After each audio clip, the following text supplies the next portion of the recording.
আসসালামু আলাইকুম। আমি সঞ্জিদা সান, প্রাইম মেডিকেল কলেজ এমবিবিএস চতুর্থ বর্ষ। আজকে আমাদের আলোচনার টপিক হচ্ছে টিপিক্যাল থোরাসিক ভার্টিব্রা। থোরাসিক ভার্টিব্রার মোট সংখ্যা হলো 12টা। এর মধ্যে 7টাকে বলা হয় টিপিক্যাল থোরাসিক ভার্টিব্রা, T2 থেকে T8 পর্যন্ত, এবং বাকি 5টাকে বলা হয় atypical thoracic vertebra, T1, T9, T10, T11 এবং T12। এরপর তোমাদেরকে প্রশ্ন করা হবে টিপিক্যাল থোরাসিক ভার্টিব্রাগুলোকে কেন টিপিক্যাল বলা হয়, কারণ এরা কিছু কমন ফিচার ক্যারি করে। অ্যাটিপিক্যাল থোরাসিক ভার্টিব্রাগুলোকে কেন অ্যাটিপিক্যাল বলা হয়, এটার কারণ তাদের কিছু ইউনিক ফিচার আছে। এবার চলো টিপিক্যাল থোরাসিক ভার্টিব্রার পার্টগুলোকে দেখে নেওয়া যাক। এখানে মূলত দুটো পার্ট থাকে, অ্যান্টেরিয়রলি থাকে হচ্ছে বডি এবং পোস্টেরিয়রলি থাকে আর্চ। এই আর্চের মধ্যে আরও কিছু অংশ আছে, দুটো সুপিরিয়র আর্টিকুলার প্রসেস, নিচের দিকে থাকে দুটো ইনফিরিয়র আর্টিকুলার প্রসেস, এবং ল্যাটারালি থাকে দুটো ট্রান্সভার্স প্রসেস। এবং দেখো পিছনের দিকে একেবারে নিচে এটাকে বলা হয় স্পাইনাস প্রসেস। এবং এই যেখানে বডিকে ট্রান্সভার্স প্রসেসের সাথে যুক্ত করছে মাঝের যে অংশটা, এটার নাম হচ্ছে পেডিকল, এবং ট্রান্সভার্স প্রসেসকে স্পাইনাস প্রসেসের সাথে যুক্ত করছে যে অংশটা, এই মাঝের অংশটার নাম হচ্ছে ল্যামিনা। এবার আসি অ্যানাটমিক্যাল পয়েন্টসে। যে কোনো বোনস ধরে আমাদেরকে শুরুতে কি বলতে হবে? Anatomical points. Body lies anteriorly, arch lies posteriorly, and the large transverse process is directed laterally and backward, and the long spinous process is directed backward and downward. এর পরের প্রশ্নটাই হবে what are the characteristics of typical thoracic vertebra. অর্থাৎ আমরা যেটাকে typical thoracic vertebra বলছি, কেন বলছি? Because here the body is heart shaped, that means here the anterior posterior diameter and the transverse diameter is almost equal. The body possesses a pair of demifacet on each side. There is an articular facet on the transverse process for the articulation with the ribs, and then the vertebral foramen is small and circular.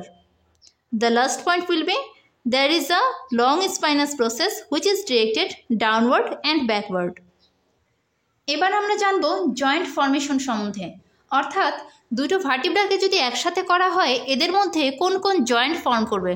দেখো তো, দুটো ভার্টিব্রার বডির মধ্যে একটা joint দেখতে পাচ্ছি না? এই জয়েন্টের নাম হচ্ছে intervertebral joint. Intervertebral joint what type of joint? It is a secondary cartilaginous joint. And then আরেকটা জয়েন্ট কিন্তু আমরা এখানে দেখতে পাচ্ছি। দেখো তো, আপার ভার্টিব্রার যে ইনফিরিয়র আর্টিকুলার ফ্যাসেট আর লোয়ার ভার্টিব্রার যে সুপিরিয়র আর্টিকুলার ফ্যাসেট, এই দুটোর মধ্যে একটা জয়েন্ট ফর্ম করেছে না? এই জয়েন্টের নাম কি? এই জয়েন্টের নাম হচ্ছে ফ্যাসেট জয়েন্ট। এই ফ্যাসেট জয়েন্টের আরেকটা নাম আছে, সেটা হচ্ছে জাইগোপোফাইশিয়াল জয়েন্ট।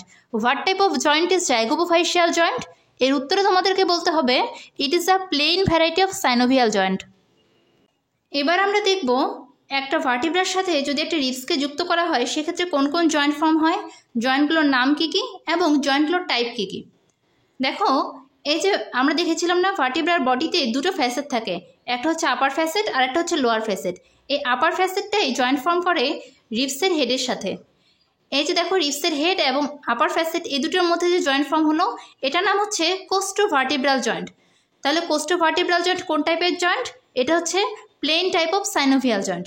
আবার দেখো, এই যে ট্রান্সভার্স প্রসেস, এখানে একটা আর্টিকুলার ফ্যাসেট ছিল না? ঠিক তেমন এই যে ট্রান্সভার্স প্রসেস, এখানকার যে আর্টিকুলার ফ্যাসেট, এটার সাথে জয়েন্ট ফর্ম করবে এই যে রিবসের টিউবারকল। এই রিবসের টিউবারকল এবং ট্রান্সভার্স প্রসেসের আর্টিকুলার ফ্যাসেট, এই দুটোর মাঝখানে যে একটা জয়েন্ট ফর্ম হবে, এটার নাম হচ্ছে কোস্টো ট্রান্সভার্স জয়েন্ট। এই কোস্টো ট্রান্সভার্স জয়েন্টে হচ্ছে plane type of synovial joint. তোমরা এখানে আরেকটা জিনিস জেনে রাখবে, সেটা হচ্ছে এই ভার্টিব্রার বডির যে আপার ফ্যাসেট, এটার সাথে যেই রিবসটা যুক্ত হলো, এই রিবসটা হচ্ছে এই ভার্টিব্রার numerically corresponding rib. That means এই ভার্টিব্রাটা যদি 3 নম্বর ভার্টিব্রা হয় তাহলে এই রিবসটা হচ্ছে 3 নম্বর রিবস। আবার এই ভার্টিব্রাটা যদি 4 নম্বর ভার্টিব্রা হয়, এই রিবসটা হচ্ছে 4 নম্বর রিবস, জাস্ট কোরেসপন্ডিং হবে। আবার দেখো তো, এখানে আমি দুটো ফ্যাসেটের কথা উল্লেখ করেছিলাম, একটা হচ্ছে আপার ফ্যাসেট আর একটা হচ্ছে লোয়ার ফ্যাসেট। আপার ফ্যাসেটের সাথে তো একটা রিবস যুক্ত হলো, লোয়ার ফ্যাসেটের সাথেও এখন একটা রিবস যুক্ত হবে না? এই লোয়ার ফ্যাসেটের সাথে যুক্ত হবে নেক্সট লোয়ার রিবস। এবার চলে আসি এটার অ্যাটাচমেন্টে। বডির অ্যান্টেরিয়রলি থাকবে অ্যান্টেরিয়র লঙ্গিটিউডিনাল লিগামেন্ট এবং বডির পোস্টেরিয়রলি থাকবে পোস্টেরিয়র লঙ্গিটিউডিনাল লিগামেন্ট। এই ডেমি ফ্যাসেটের চারিদিকে থাকবে ক্যাপসুলার লিগামেন্ট এবং রেডিয়েট লিগামেন্ট। এই ট্রান্সভার্স প্রসেসে থাকবে 3টা লিগামেন্ট।